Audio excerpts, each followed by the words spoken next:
Welcome to Love's Tender Flame, Tales of Romance. I'm Ardell, and here is Chapter 16 of The Harvester by Jean Stratton Porter.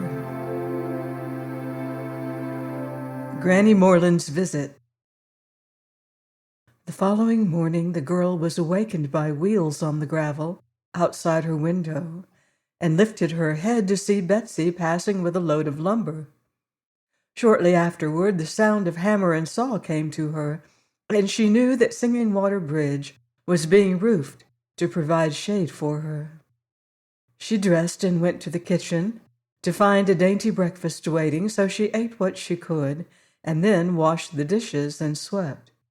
By that time she was so tired, she dropped on a dining room window seat and lay looking toward the bridge. She could catch glimpses of the harvester as he worked. She watched his deft ease in handling heavy timbers and the assurance with which he builded. Sometimes he stood and with tilted head studied his work for a minute, then swiftly proceeded. He placed 3 tree trunks on each side for pillars, laid joists across, formed his angle, and nailed boards as a foundation for shingling. Occasionally he glanced toward the cabin, and finally came swinging up the drive. He entered the kitchen softly, but when he saw the girl in the window, he sat at her feet.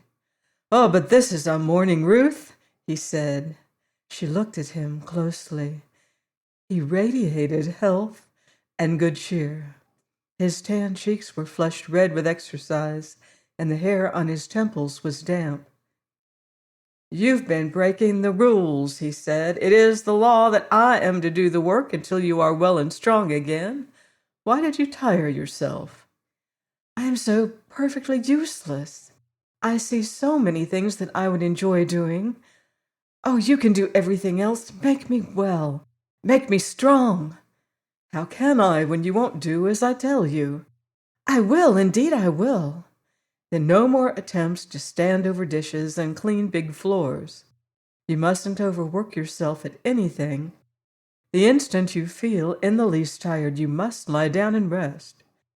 "But, man, I'm tired every minute with a dead, dull ache, and I don't feel as if I ever would be rested again in all the world."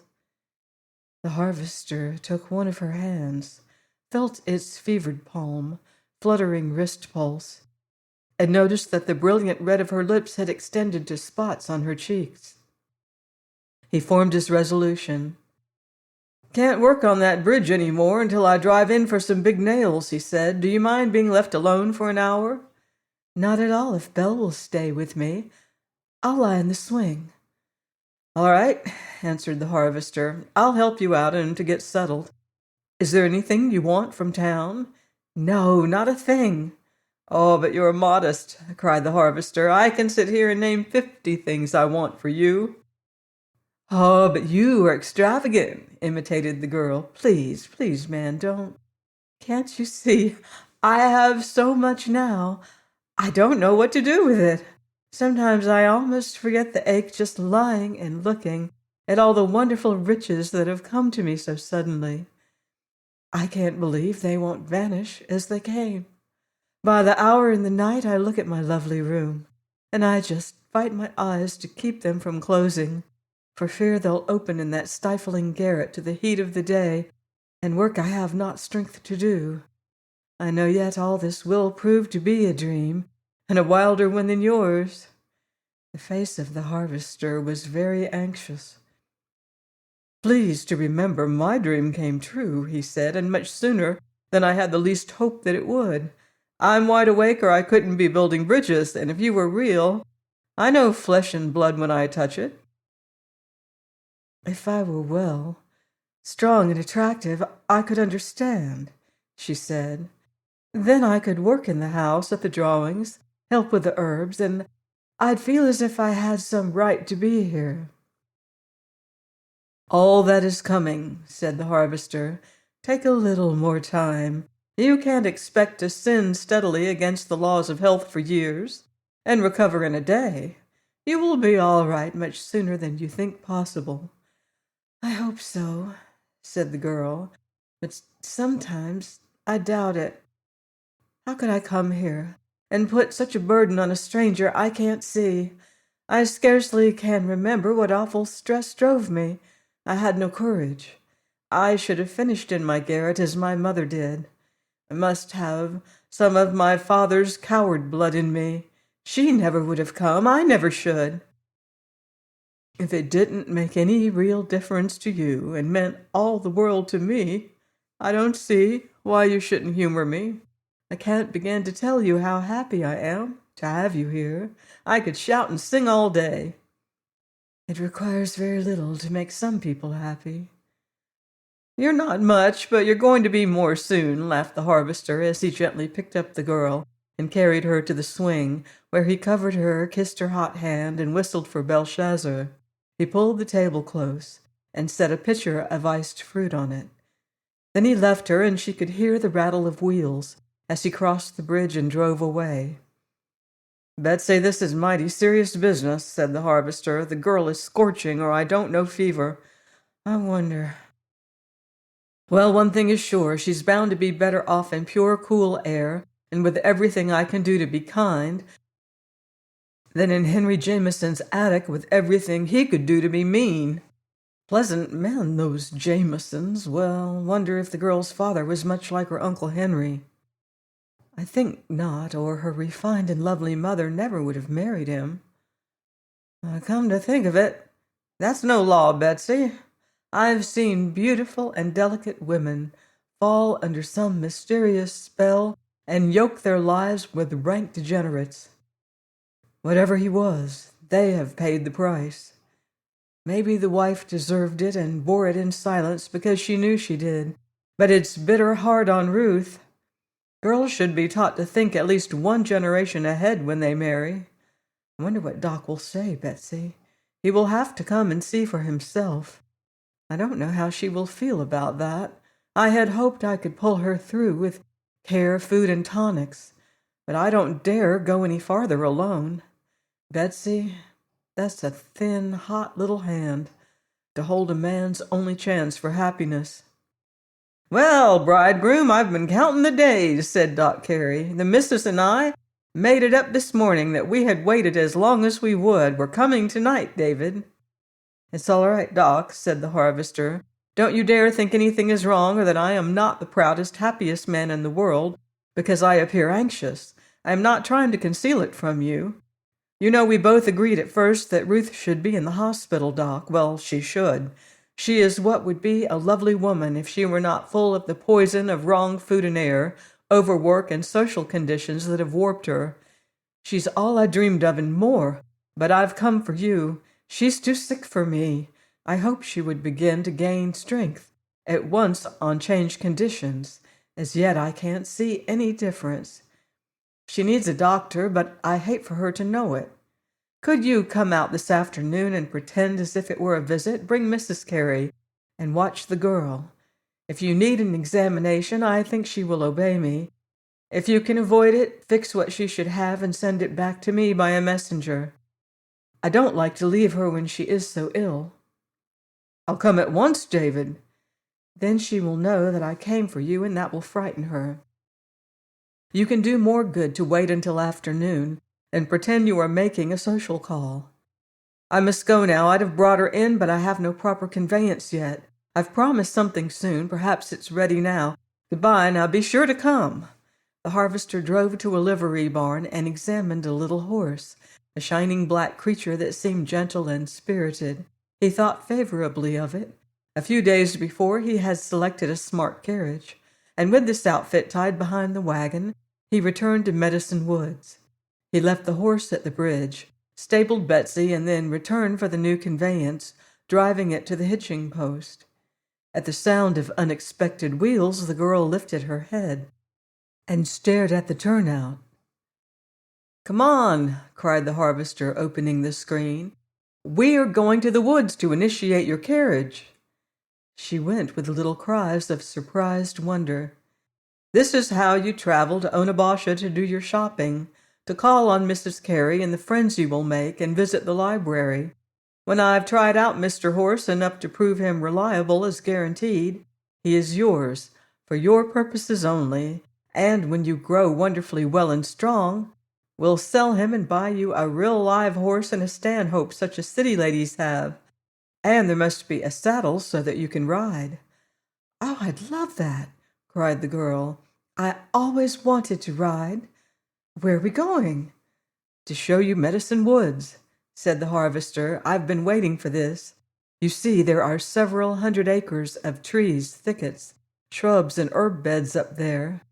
And if the wagon road that winds between them were stretched straight, it would be many miles in length. So we have a cool, shaded, perfumed driveway all our own. Now let me get you a drink before you start, and the little shawl. It's chilly there compared with here. Now, are you comfortable and ready?" "Yes," said the girl. "Hurry! I've just longed to go, but I didn't like to ask." "I'm sorry," said the harvester. "Living here for years alone and never having had a sister, how am I going to know what a girl would like if you don't tell me? I knew it would be too tiresome for you to walk, and I was waiting to find a reliable horse and a suitable carriage." "You won't scratch or spoil it up there?" "I'll lower the top. It is not as wide as the wagon, so nothing will touch it." "This is just so lovely, and such a wonderful treat. Do you observe that I'm not saying a word about extravagance?" asked the girl as she leaned back in the carriage and inhaled the invigorating wood air. The horse climbed the hill, and the harvester guided him down long, dim roads through deep forest, while he explained what large thickets of bushes were, why he grew them, how he collected the roots or bark, for what each was used, and its value. On and on they went, the way ahead always appearing as if it were too narrow to pass, yet proving amply wide when reached. Excited redbirds darted among the bushes, and the harvester answered their cry. Blackbirds protested against the unusual intrusion of strange objects, and a brown thrush slipped from a late nest close to the road, wailing in anxiety. One after another, the harvester introduced the girl to the best trees, speculated on their age, previous history, and pointed out which brought large prices for lumber and which had medicinal bark and roots. On and on they slowly drove through the woods, past the big beds of cranesbill, violets, and lilies. He showed her where the mushrooms were most numerous, and for the first time told the story of how he had sold them and the violets from door to door in Onabasha in his search for her, and the amazed girl sat staring at him. He told of Dr. Carey having seen her once, and inquired as they passed the bed if the yellow violets had revived. He stopped to search and found a few late ones deep among the leaves. "Oh, if only I had known that," cried the girl, "I would have kept them forever." "No need," said the harvester. "Here and now I present you with the sole ownership of the entire white and yellow violet beds. Next spring you shall fill your room. Won't that be a treat?" "One money never could buy," cried the girl. "Seems to be my strong point," commented the harvester. "The most I have to offer worthwhile is something you can't buy." "There's a fine fairy platform. They can spare you one. I'll get it." The harvester broke from a tree, a large, fan-shaped fungus, the surface satin fine, the base mossy, and explained to the girl that these were the ballrooms of the woods, the floors on which the little people dance in the moonlight at their great celebrations. Then he added a piece of woolly dog moss and showed her how each separate spine was like a little perfect evergreen tree. "That is where the fairies get their Christmas pines," he explained. "Do you honestly believe in fairies?" "Surely," exclaimed the harvester. "Who would tell me when the maples are dripping sap and the mushrooms springing up if the fairies didn't whisper in the night? Who paints the flower faces, colors the leaves, enamels the ripening fruit with bloom, and frosts the window pane to let me know that it is time to prepare for winter. Of course, they are my friends and everyday helpers, and the winds are good to me. They carry down news when tree bloom is out, when the pollen sifts gold from the bushes, and it's time to collect spring roots. The first bluebird always brings me a message. Sometimes he comes by the middle of February, again, not until late March. Always on his day, Belshazzar decides my fate for a year. 6 years we've played that game, and now it is ended in blessed reality.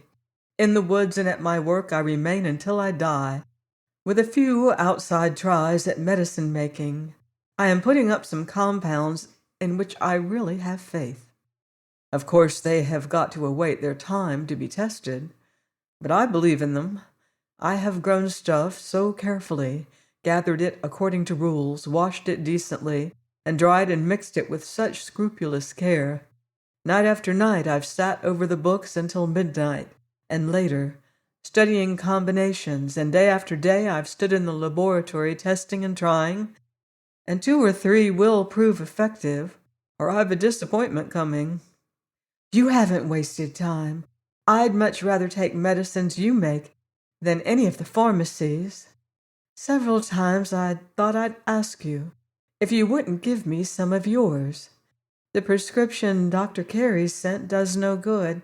I've almost drunk it, and I'm constantly tired just the same. You make me something from these tonics and stimulants you've been telling me about. Surely you can help me.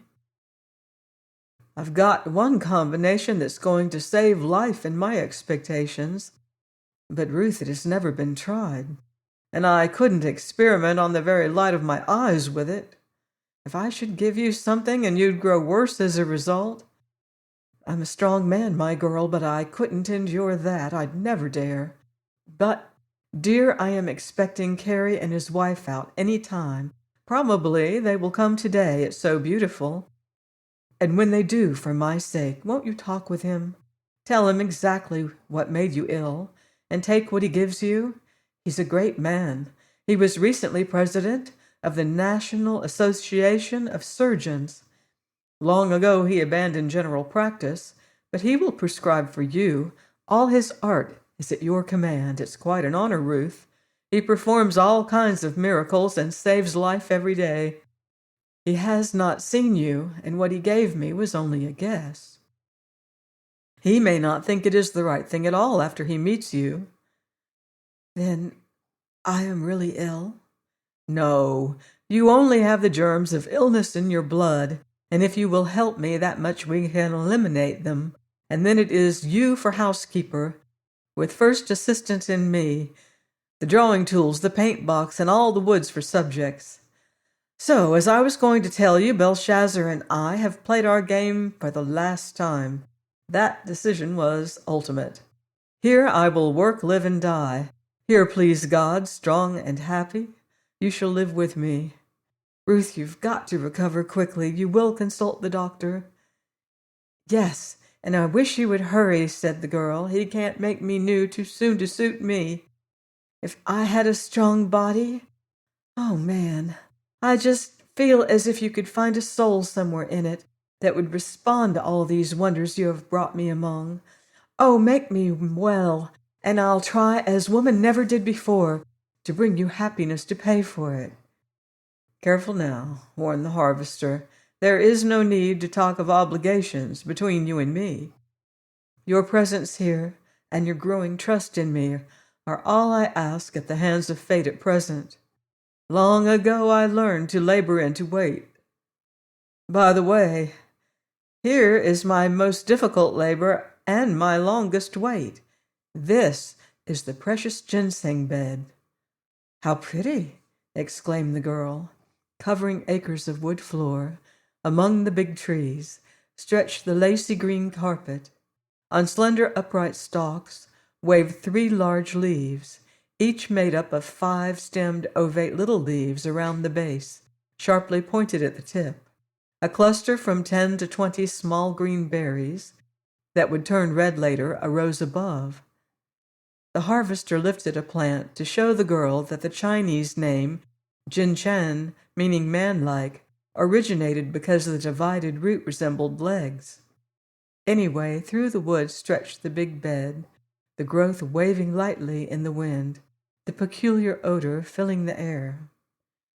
"I'm going to wait to gather the crop until the seeds are ripe," said the harvester, "then bury some as I dig a root. My father said that was the way of the Indians. It's a mighty good plan. The seeds are delicate and difficult to gather and preserve properly. Instead of collecting and selling all of them to start rivals in the business, I shall replant my beds. I must find a half-dozen assistants to harvest this crop in that way, and it will be difficult, because it will come when my neighbors are busy with corn." "Maybe I can help you." "Not with ginseng digging," laughed the harvester. "That is not woman's work. You may sit in an especially attractive place and boss the job." "Oh, dear," cried the girl. "Oh, dear, I want to get out and walk." Gradually, they had climbed the summit of the hill, descended on the other side, and followed the road through the woods until they reached the briar patches, fruit trees, and the garden of vegetables, with big beds of sage, rue, wormwood, horehound, and boneset.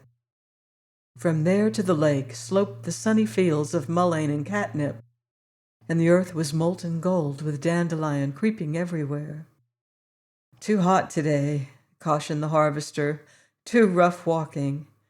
Wait until fall and I have a treat there for you, another flower I want you to love because I do." "I will," said the girl promptly. "I feel it in my heart." "Well, I'm glad you feel something besides the ache of fever," said the harvester. Then noticing her tired face, he added, "Now this little horse had quite a trip from town, and the wheels cut deeply into this wood soil and make difficult pulling. So I wonder if I had not better put him in the stable and let him become acquainted with Betsy. I don't know what she will think. She has had sole possession for years. Maybe she will be jealous. Perhaps she will be as delighted for company as her master. Ruth, if you could have heard what I said to Belshazzar when he decided I was to go courting this year, and seen what I did to him, and then take a look at me now. Merciful powers, I hope the dog doesn't remember. If he does, no wonder he forms a new alliance so easily. Have you observed that lately when I whistle, he starts and then turns back to see if you want him? He thinks as much of you as he does of me right now." "Oh, no," cried the girl. "That couldn't be possible. You told me I must make friends with him, so I have given him food and tried to win him. You sit in the carriage until I put away the horse, and then I'll help you to the cabin and save you being alone while I work. Would you like that?"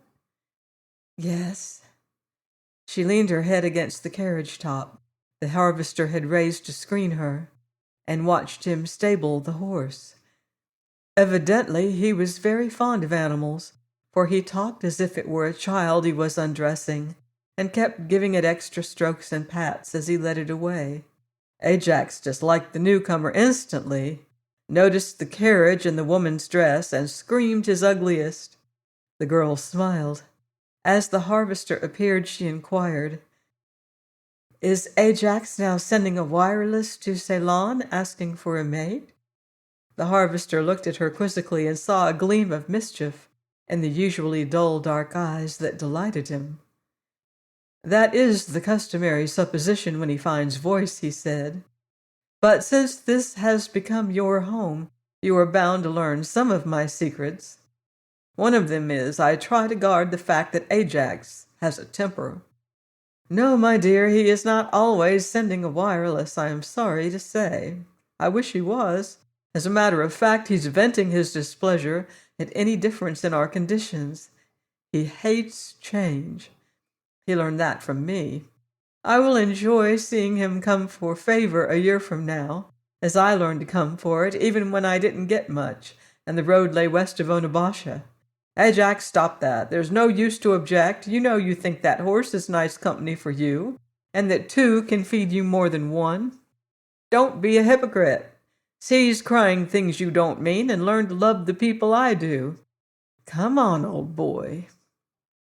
The peacock came, but with feathers closely pressed and stepping daintily. As the bird advanced, the harvester retreated until he stood beside the girl, and then he slipped some grain to her hand and she offered it. But Ajax would not be coaxed. He was too fat and too well fed. He haughtily turned and marched away, screaming at intervals. "Nasty temper," commented the harvester. "Never mind. He soon will become accustomed to you, and then he will love you as Belshazzar does. Feed the doves instead. They are friendly enough in all conscience. Do you notice there is not a colored feather among them? The squab that is hatched with one you may have for breakfast. Now let's go find something to eat, and I will finish the bridge so you can rest there tonight and watch the sunset on Singing Water."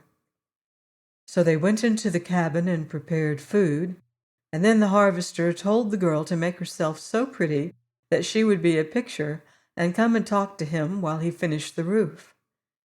She went to her room, found a pale lavender linen dress, and put it on, dusted the pink powder thickly, and went where a wide bench made an inviting place in the shade. There she sat and watched her lightly expressed whim take shape. "Soon as this is finished," said the harvester, "I'm going to begin on that tea table. I can make it in a little while if you want it to match the other furniture." "I do," said the girl.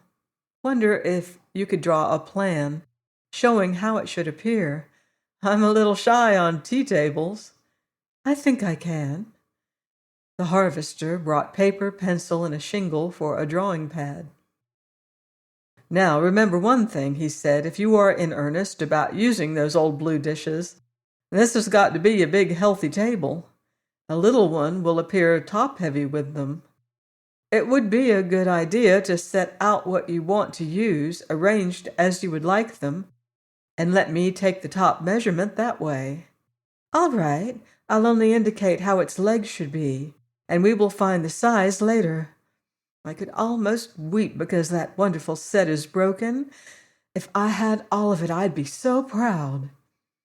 The girl bent over the drawing. The harvester worked with his attention divided between her, the bridge, and the road. At last he saw the big red car creeping up the valley. "Seems to be someone coming, Ruth. Guess it must be Doc. I'll go open the gate." "Yes," said the girl, "I'm so glad. You won't forget to ask him to help me if he can." The harvester wheedled hastily. "I won't forget," he said as he hurried to the gate. The car ran slowly, and the girl could see him swing to the step and stand talking as they advanced. When they reached her, they stopped and all of them came forward. She went to meet them. She shook hands with Mrs. Carey and then with the doctor. "I am so glad you have come," she said. "I hope you're not lonesome already," laughed the doctor. "I don't think anyone with brains to appreciate half of this ever could become lonely here," answered the girl. "No, it isn't that." "Aha!" cried the doctor, turning to his wife. "You see, the beautiful young lady remembers me and has been wishing I would come. I always said you didn't half appreciate me. What a place you're making, David. I'll run the car to the shade and join you." For a long time, they talked under the trees. Then they went to see the new home and all its furnishings. "Now this is what I call comfort," said the doctor. "David, build us a house exactly similar to this over there on the hill, and let us live out here also. I'd love it. Would you, Clara?" "I don't know. I never lived in the country. One thing is sure, if I tried it, I'd prefer this to any other place I ever saw. David, won't you take me far enough up the hill that I can look from the top to the lake?" "Certainly," said the harvester. "Excuse us a little while, Ruth." As soon as they were gone, the girl turned to the doctor. "Dr. Carey, David says you are great. Won't you exercise your art on me? I am not at all well, and oh, I'd so love to be strong and sound." "Will you tell me," asked the doctor, "just enough to show me what caused the trouble?" "Bad air and water, poor light and food at irregular times, overwork and deep sorrow, every wrong condition of life you could imagine, with not a ray of hope in the distance, until now. For the sake of the harvester, I would be well again. Please, please, try to cure me." So they talked until the doctor thought he knew all he desired, and then they went to see the gold flower garden. "I call this simply superb," said he, taking a seat beneath the tree roof of her porch. "Young woman, I don't know what I'll do to you if you don't speedily grow strong here. This is the prettiest place I ever saw, and listen to the music of that bubbling, gurgling little creek." "Isn't he wonderful?" asked the girl, looking up the hill where the tall form of the harvester could be seen moving around. "Just to see him, you would think him the essence of manly strength and force. And he is, so strong, into the lake at all hours, at the dry house on the hill grubbing roots, lifting big pillars to support a bridge roof, and with it all a fancy as delicate as any dreaming girl.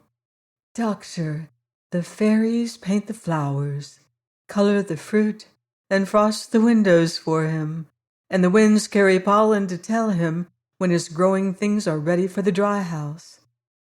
I don't suppose I can tell you anything new about him, but isn't he a perpetual surprise, never like anyone else, and no matter how he startles me in the beginning, he always ends by convincing me, at least, that he is right." "I never loved any other man as I do him," said the doctor.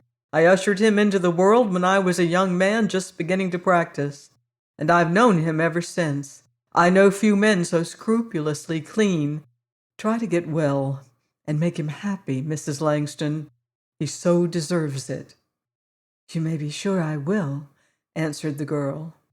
After the visitors had gone, the harvester told her to place the old blue dishes, as she would like to arrange them on her table, so he could get a correct idea of the size, and he left to put a few finishing strokes on the bridge cover.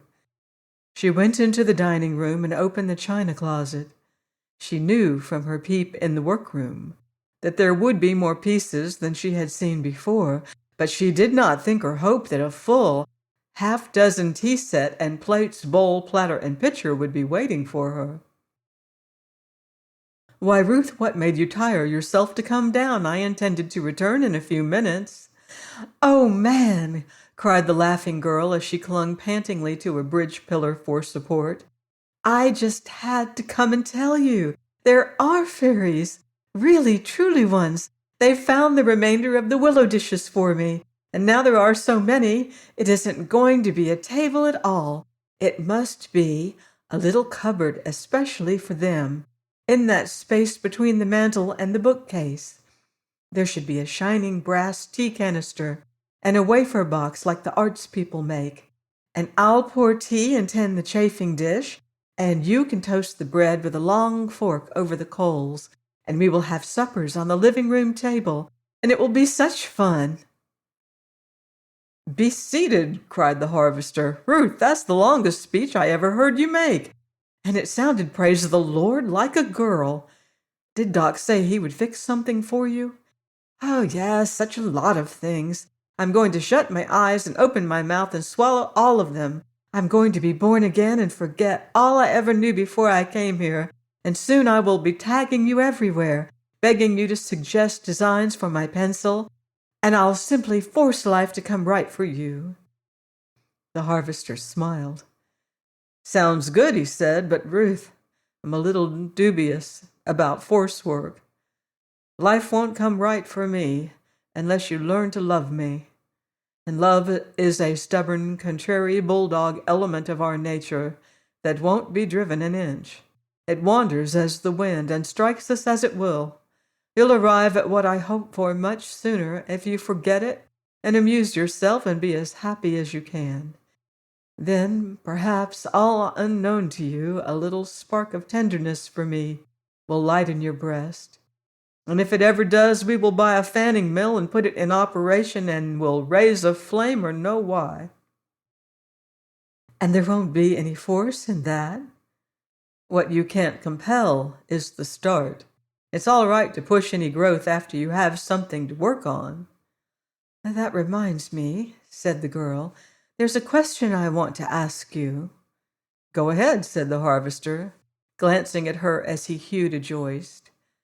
She turned away her face and sat, looking across the lake for a long time. Is it a difficult question, Ruth? Inquired the harvester to help her. Yes, said the girl. I don't know how to make you see. Take any kind of a plunge. I'm not usually dense. It is really quite simple after all. It's about a girl I knew very well, in Chicago. She had a problem, and it worried her dreadfully, and I just wondered what you would think of it. The harvester shifted his position so that he could watch the side of the averted face.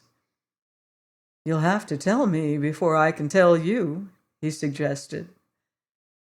She was a girl who never had anything from life but work and worry. Of course, that's the only kind I'd know. One day, when the work was most difficult and worry cut deepest, and she really thought she was losing her mind, a man came by and helped her.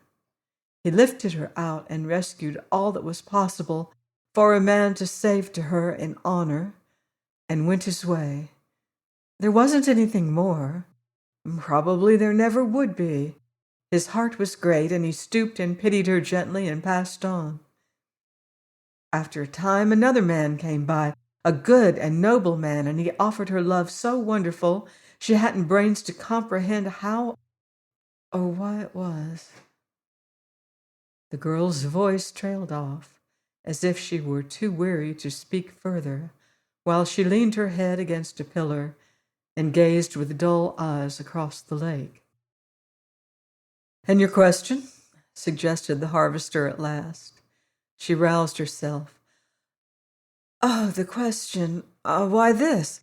If in time, and after she had tried and tried, love to equal his simply would not come, would she be wrong to pretend she cared and do the very best she could and hope for real love someday?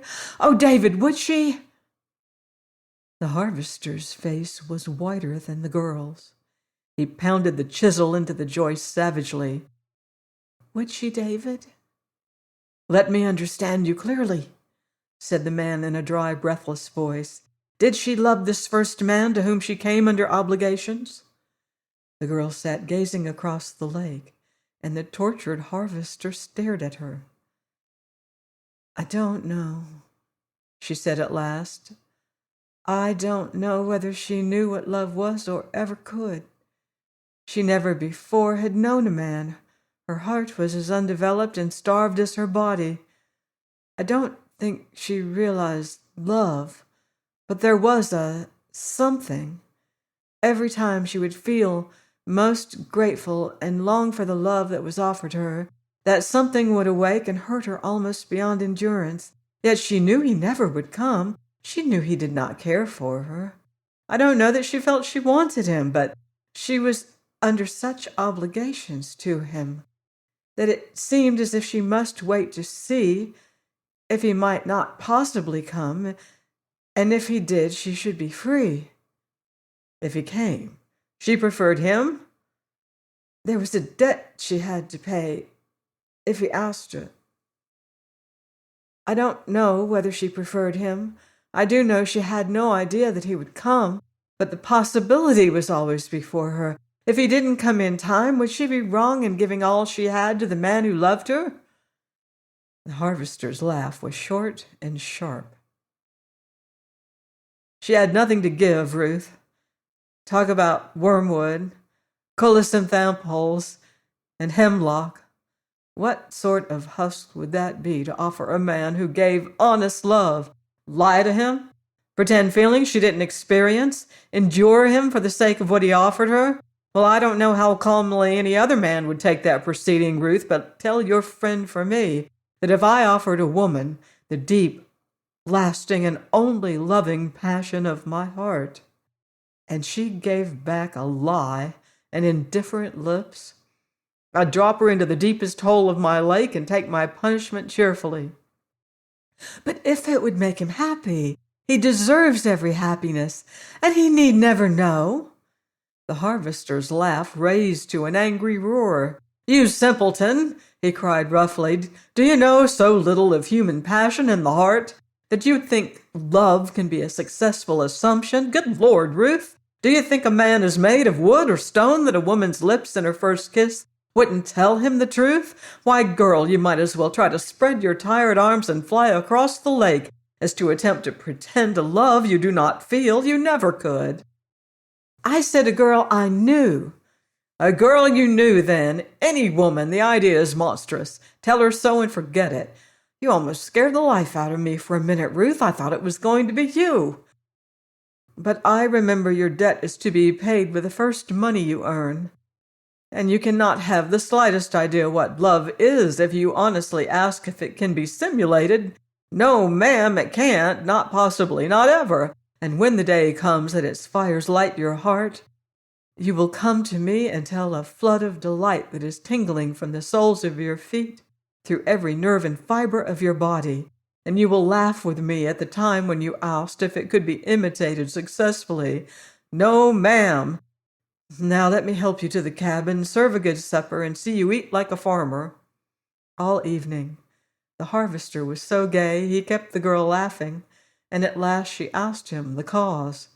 Relief, honey, relief, cried the man. You had me paralyzed for a minute, Ruth. I thought you were trying to tell me that there was someone so possessing your heart that it failed every time you tried to think about caring for me. If you hadn't convinced me before you finished that love never has touched you, I'd be the saddest man in the world tonight, Ruth. The girl stared at him with wide eyes and silently turned away. Then for a week they worked out life together in the woods. The harvester was the housekeeper and the cook. He added to his store many delicious broths and stimulants he brought from the city. They drove every day through the cool woods, often rode on the lake in the evenings, walked up the hill to the oak, and scattered fresh flowers on the 2 mounds there, and sat beside them talking for a time. The harvester kept up his work with the herbs, and the little closet for the blue dishes was finished. They celebrated installing them by having supper on the living-room table, with the teapot on one end and the pitcher full of bellflowers on the other. The girl took everything prescribed for her, bathed, slept all she could, and worked for health with all the force of her frail being. And as the days went by, it seemed to the harvester her weight grew lighter, her hands hotter, and she drove herself to a gaiety almost delirious. He thought he would have preferred a dull, stupid sleep of malaria. There was color in plenty on her cheeks now, and sometimes he found her wrapped in the white shawl at noon on the warmest days Medicine Woods knew in early August, and on cool nights she wore the thinnest clothing and begged to be taken on the lake. The Careys came out every other evening, and the doctor watched and worked. But he did not get the results he desired. His medicines were not effective. David, he said one evening, I don't like the looks of this. Your wife has fever I can't break. It is eating the little store of vitality she has right out of her, and some of these days she is coming down with a crash. She should yield to the remedies I am giving her. She acts to me like a woman driven wild by trouble she is concealing.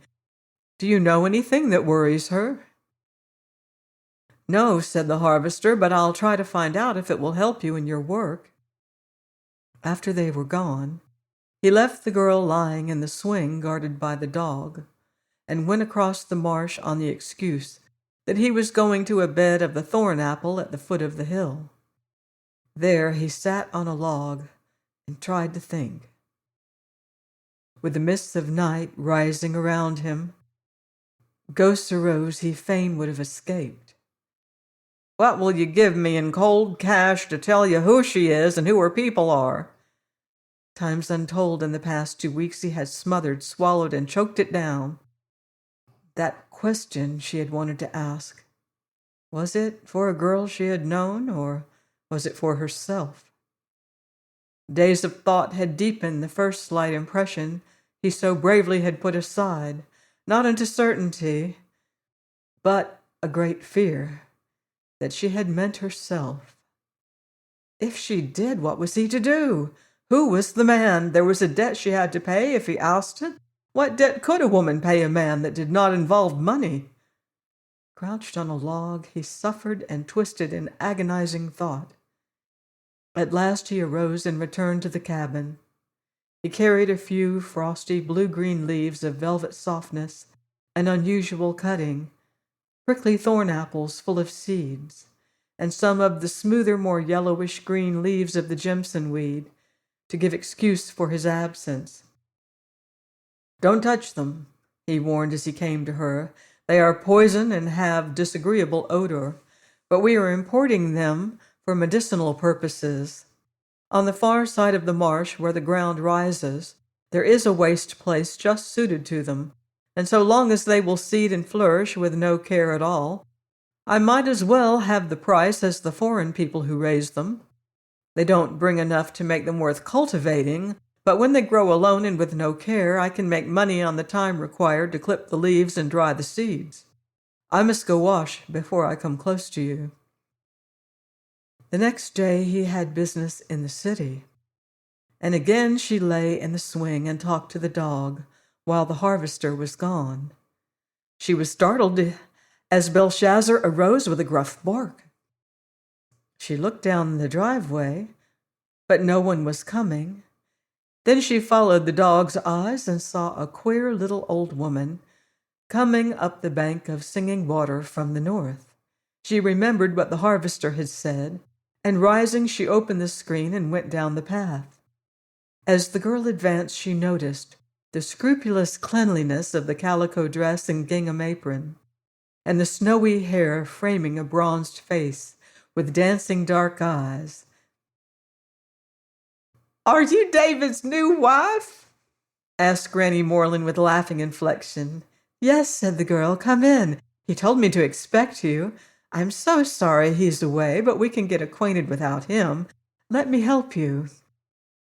"I don't know, but that ought to be the other way about. You don't look very strong, child."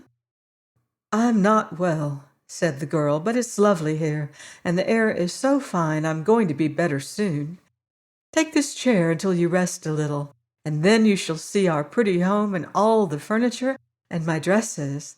"Yes, I want to see things. My, but David has tried himself. I heard he was just tearing up Jack over here, and I could get the sound of the hammering. And one day he asked me to come and see about his bedding. He had that Liza Crofter over to wash for him, but if I hadn't just stood over her, his blankets would have been ruined. She's no more respect for fine goods than a pig would have for cream pie. I hate to see woolens abused as if they were human. My, but things is fancy here, since what David planted is growing. Did you ever live in the country before?" "No." "Well, where do you hail from?" "Well, not from the direction of Hale," laughed the girl. "I lived in Chicago, but we're not rich, and so I didn't know the luxury of the city, just the lonely, difficult part." "Do you call Chicago lonely?" "1,000 times more so than Medicine Woods. Here I know the trees will whisper to me, and the water laughs and sings all day, and the birds almost split their throats making music for me. But I can imagine no loneliness on earth that will begin to compare with being among the crowds and crowds of a large city, and no one has a word or look for you. I miss the sea of faces and the roar of life, At first I was almost wild with the silence, but now I don't find it still any more. The harvester is teaching me what each sound means, and they seem to be countless. You think then you'll like it here? I do indeed. Anyone would. Even more than the beautiful location, I love the interesting part of the harvester's occupation. I really think that gathering material to make medicines that will allay pain is the very greatest of all the great work a man can do. Good! Cried Granny Moreland, her dark eyes snapping. I've always said it. I've tried to encourage David in it, and he's just capital at putting some of his stuff in shape and combining it in good medicine as you ever took. This spring, I was all crippled up with the rheumatism until I wanted to holler every time I had to move. And sometimes it got so aggravating I'm not right sure, but I done it. Now along comes David and says, I can fix you something, and bless you if the boy didn't take the tucks out of me until here I am, tickled to pieces that I can get here. This time last year I didn't care if I lived or not. Now it seems as if I'm caperish as 3 weeks' lamb. I don't see how a man could do a bigger thing than to stir up life in you like that. I think this place makes an especial appeal to me, because shortly before I came, I had to give up my mother. She was very ill and suffered horribly. Every time I see David going to his little laboratory on the hill to work for a while, I slip away and ask God to help him fix something that will ease the pain of humanity, as I should like to have seen her relieved. Why, you poor child! No wonder you're looking so thin and peaked. Oh, I'll soon be over that, said the girl. I am much better than when I came. I'll be coming over to trade pie with you before long. David says you are my nearest neighbor, so we must be close friends. Well, bless your big heart. Now, who ever heard of a pretty young thing like you wanting to be friends with a plain old country woman? Why, I think you are lovely, cried the girl, and all of us are on the way to age. So we must remember that we will want kindness then, more than at any other time. David says you knew his mother. Sometime won't you tell me all about her? You must, very soon. The harvester adored her, and Dr. Carey says she was the noblest woman he ever knew. It's a big contract to take her place. Maybe if you would tell me all you can remember, I could profit by much of it.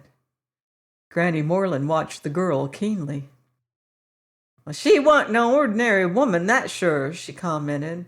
And she didn't make no common man out of her son, either. I always contended she took the job too serious and wore herself out at it. But she's certainly done the work up prime. If she's above cloud leaning over the ramparts looking down, though it gets to me is what foundation they use or where they get the stuff to build the ramparts. But if they is ramparts and she's peeking over them, she must take a lot of solid satisfaction in seeing that David is not only the man she fought and died to make him, but he's give her quite a margin to spread herself on. She 'lowed to make him a big man, but you got to know him close and plenty, for it strikes you just what his size is. I've watched him pretty sharp, and tried to help what I could since Marthy went, and I'm frank to say I'd rather see David happy than to be happy myself. I've had my fling. The rest of the way I'm willing to take what comes with the best grace I can muster, and wear a smiling face to betoken the joy I've had. But it cuts me sore to see the young suffering. Do you think David is unhappy? Asked the girl eagerly. I don't see how he could be, cried the old lady. Course he ain't. 'Pears as if he got everything to make him the proudest, best satisfied of men. I'll own I was mighty anxious to see you.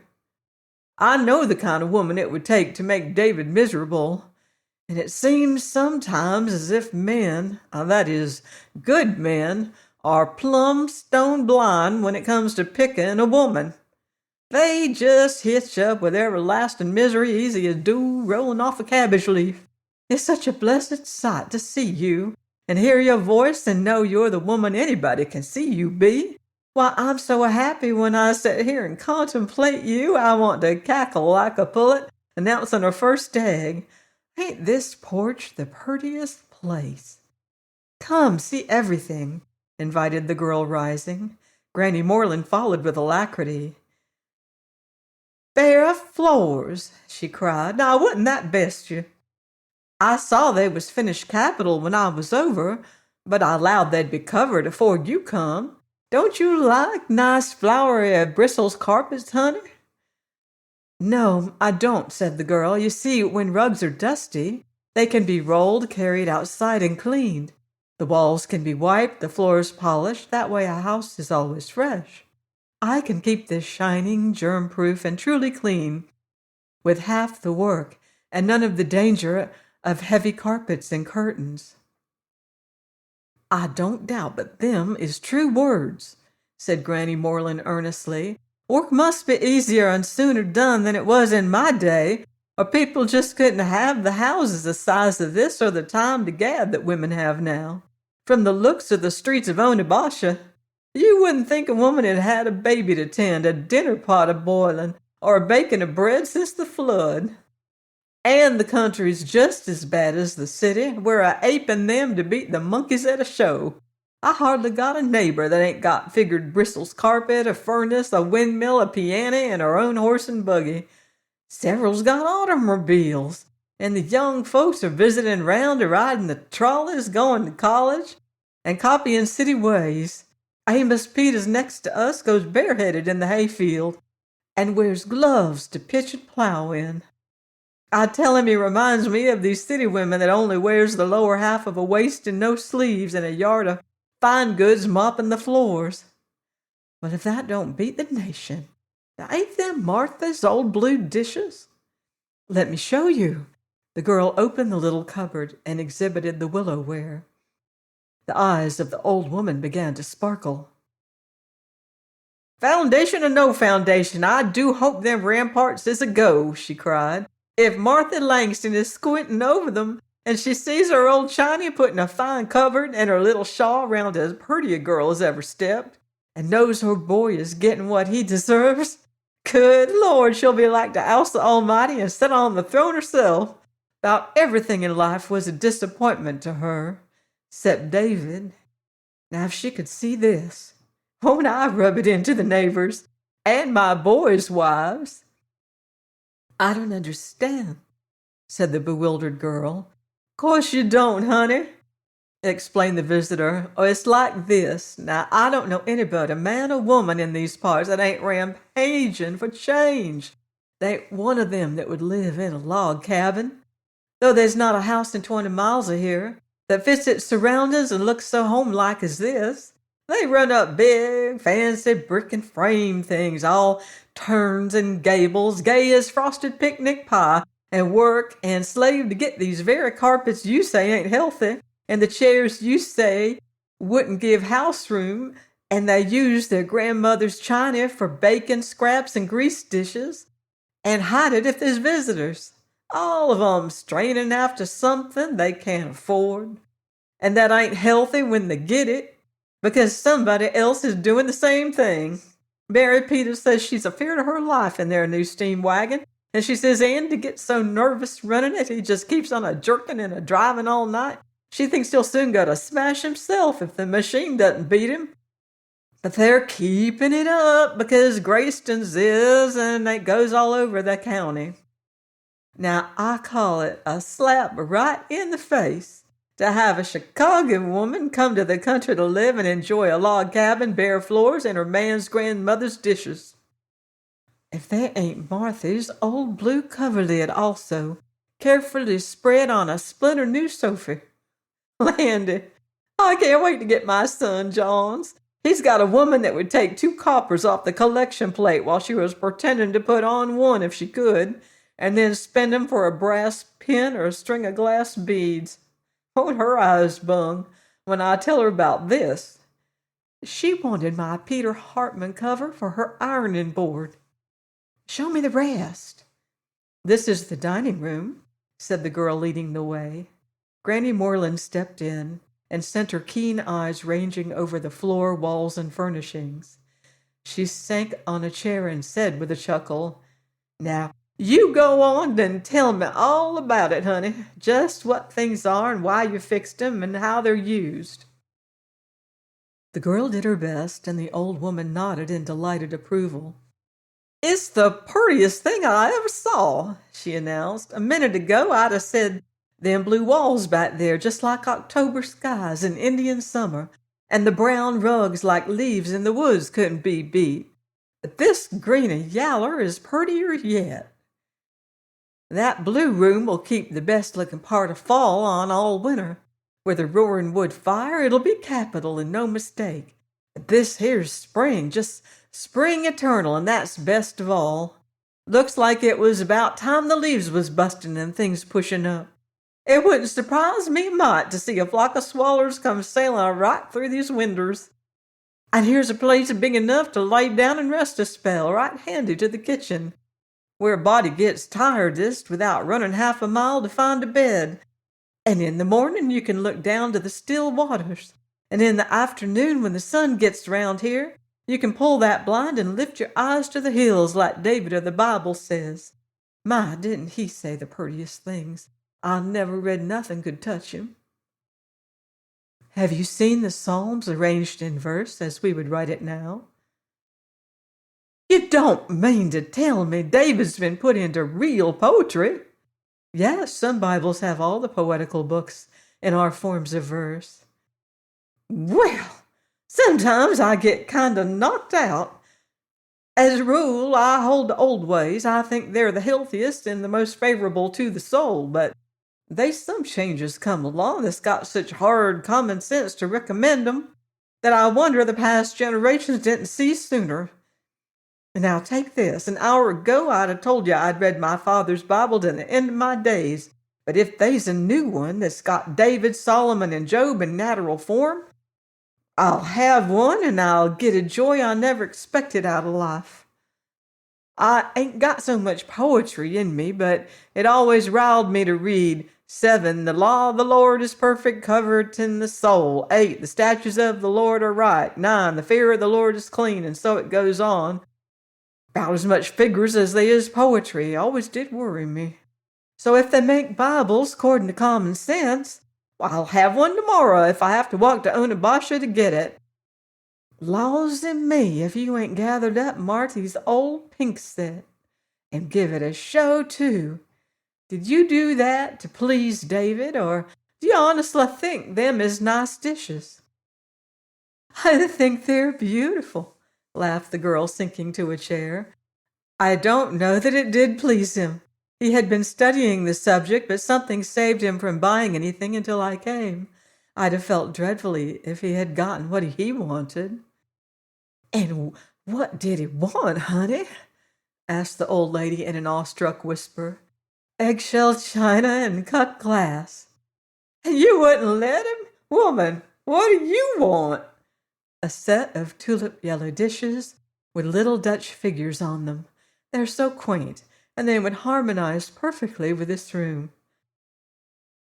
The old lady laughed gleefully. "My, I wouldn't have missed this for a dollar," she cried.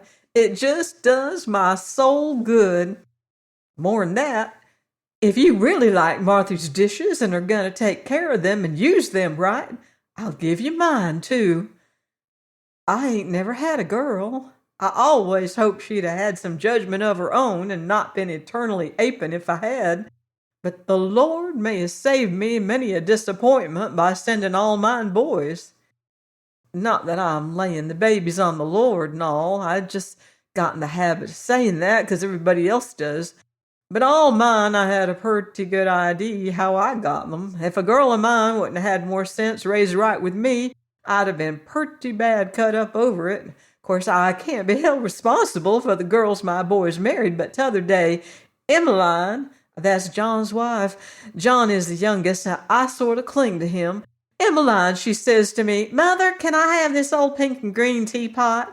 Well, my heart warmed right up to the child, and I says, 'What do you want it for, Emmeline?' And she says, 'To draw the tea in.' Cracky Dinah! That fool woman meant to send my grandmother's wedding present from her pa and ma dishes same as Marthy Washington used, on the stove to bile the tea in." I just snorted. "No," says I, "you can't. Before I die," says I'll meet up with some woman that'll love dishes and know how to treat them. I think just as much of David as I do my own boys. And I don't make no bones of the fact that he's a heap more of a man. I'd just as soon my dishes went to his children as to John's. I'll give you every piece I got, if you'll take care of them." "Would it be right?" wavered the girl.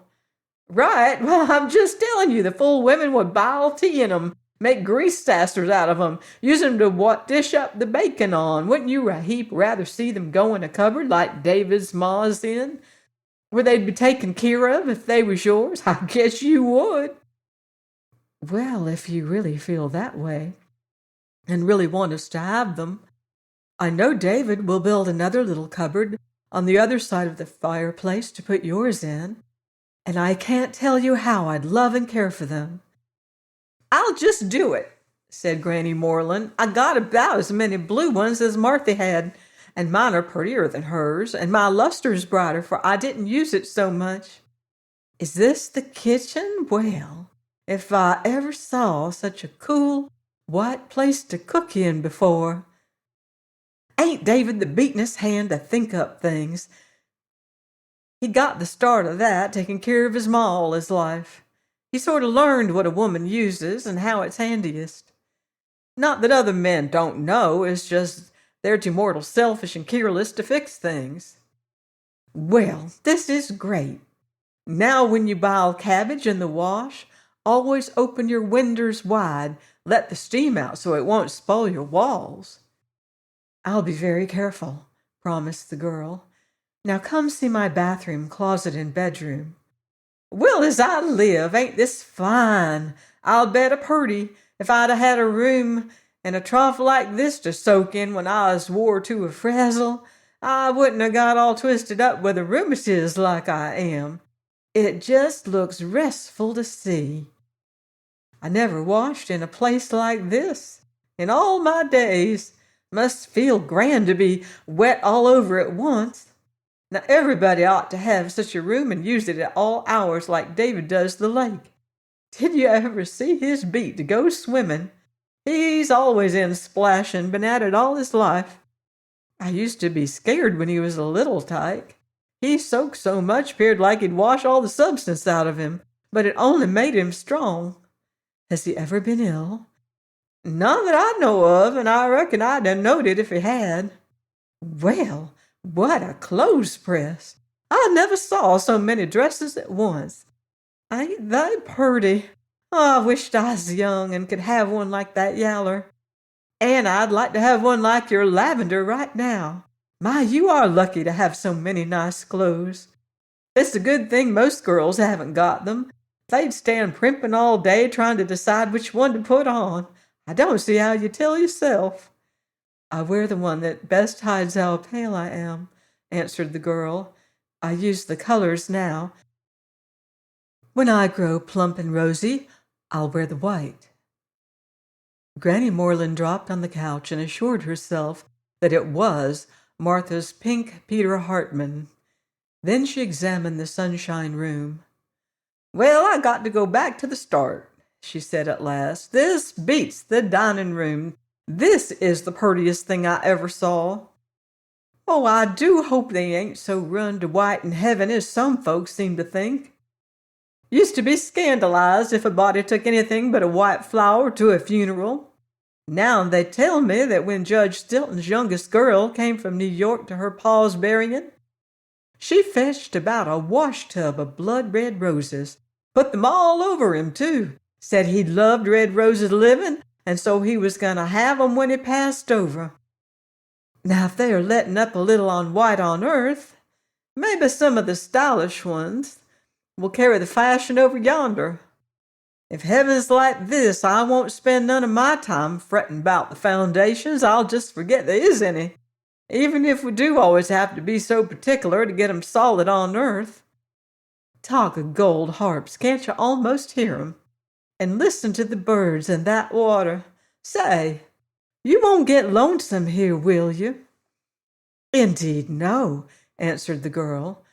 "Wouldn't you like to lie on my beautiful couch that the harvester made with his own hands?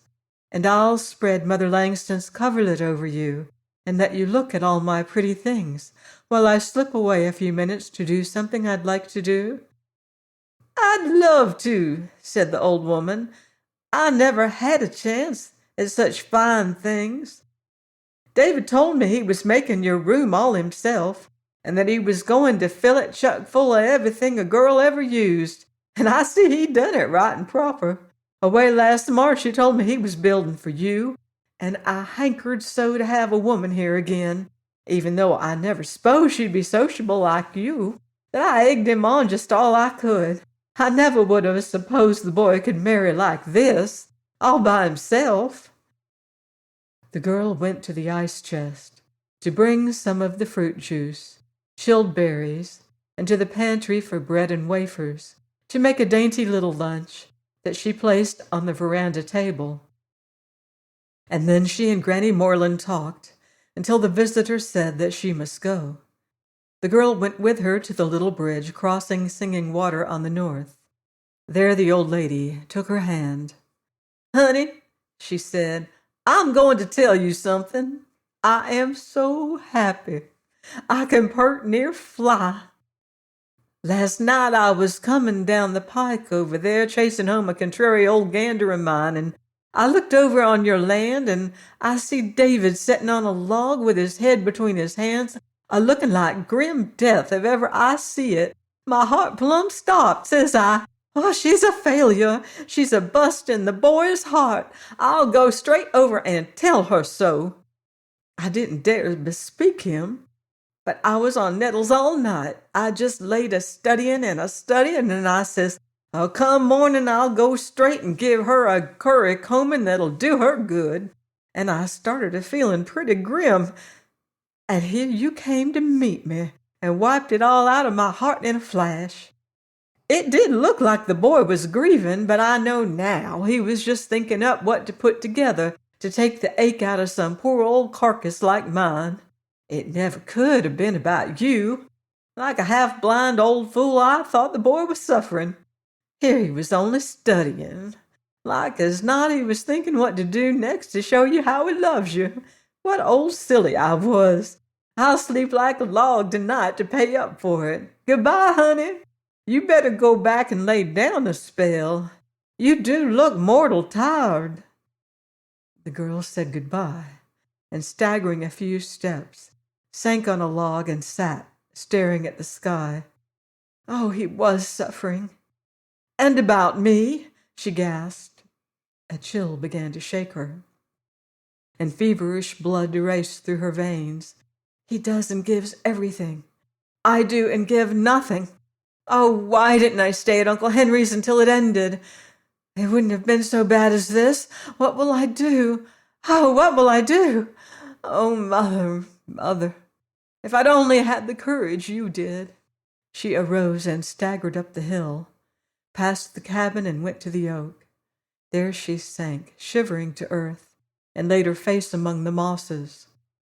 The frightened harvester found her at almost dusk, when he came from the city with the Dutch dishes, and helped a man launch a gay little motorboat for her on the lake. "Why, Ruth, Ruth, girl!" he exclaimed, kneeling beside her. She lifted a strained, distorted face. "Don't touch me! Don't come near me!" she cried. "It is not true that I am better. I am not. I'm worse. I never will be better, and not before I've got to tell you of the debt I owe. And then you will hate me, and then I will be glad, I tell you, glad, when you despise me. Then I can go and know that someday you will love a girl worthy of you. Oh, I want you to hate me. I'm fit for nothing else." She fell forward, sobbing wildly, and the harvester tried in vain to quiet her. At last he said, "Well then, tell me, Ruth. Remember, I don't want to hear what you have to say. I will believe nothing against you, not even from your own lips when you are feverish and excited as now. But if it will quiet you, tell me, and have it over. See, I will sit here and listen, and when you have finished, I'll pick you up and carry you to your room. And I'm not sure, but I will kiss you over and over. What is it you want to tell, Ruth?" She sat up panting and pushed back the heavy coils of hair. "I've got to begin away at the beginning, to make you see," she said. "The first thing I can remember is such a small room, and Mother sewing, and sometimes a man I called Father. He was like Henry Jameson, made over tall and smooth, and oh, much more heartless. He was gone long at a time, and always we had most to eat and went oftener to the parks and were happiest with him away. When I was big enough to understand, Mother told me that she had met him and cared for him when she was an inexperienced girl. She must have been very, very young, for she was only a girl as I first remember her, and oh, so lovely, but with the saddest face I ever saw.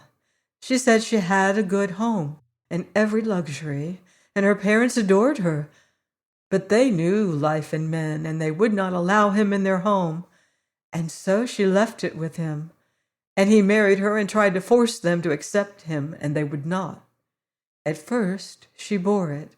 Later, she found him out and appealed to them, but they were away or would not forgive, and she was a proud thing and would not beg more after she had said she was wrong and would they take her back. I grew up, and we were girls together. We embroidered and I drew, and sometimes we had little treats and good times, and my father did not come often, and we got along the best we could.